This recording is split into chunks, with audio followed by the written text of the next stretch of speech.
Baahubali cinema చూసిరా మీరు? చూసిన వాళ్ళు ఒకసారి చేయలేవండి. Very good. దించు పద్మక.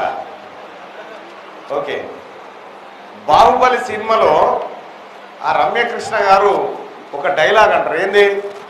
నా మాటే, గట్టే చెప్పు, నా మాటే శాసనం. అంటే ఏంది?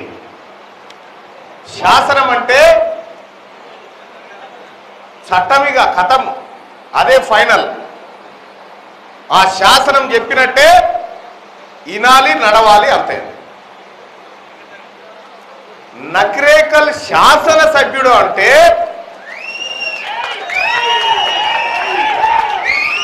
అర్థమైందిగా, అదే ఫైనల్. ఆయన లీడర్గా కాదు, మీ పిల్లల భవిష్యత్తుకు, మీ జీవితాలకు, రాబోయే తరాలకు శాసనాలు రాసే కాడ మీ అందరి ప్రతినిధిగా ఉన్నటువంటి బిడ్డ వేముల వీరేశం గారికి, అలాగే వేదిక మీద ఉన్నటువంటి అన్న మాజీ ఎమ్మెల్సీ పూల రవీందర్ అన్న గారికి, అలాగే ట్రస్మా గౌరవాధ్యక్షులుగా ఉన్నటువంటి పాపిరెడ్డి అన్న గారికి, అలాగే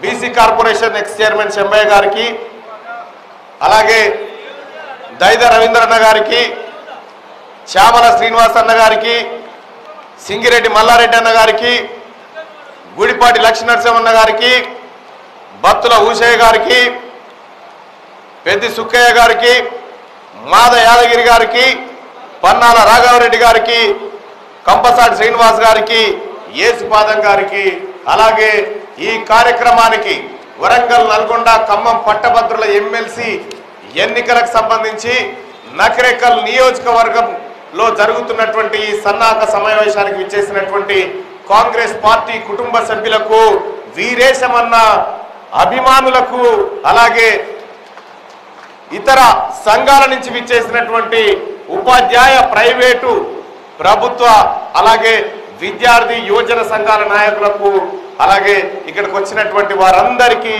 మాజీ ఉద్యోగులు, ప్రస్తుత పెన్షనర్లుగా ఉన్నటువంటి వాళ్ళందరికీ కూడా మరొకసారి పేరు పేరున ధన్యవాదాలు తెలియజేస్తా ఉన్నా, నమస్కారం తెలియజేస్తా ఉన్నా.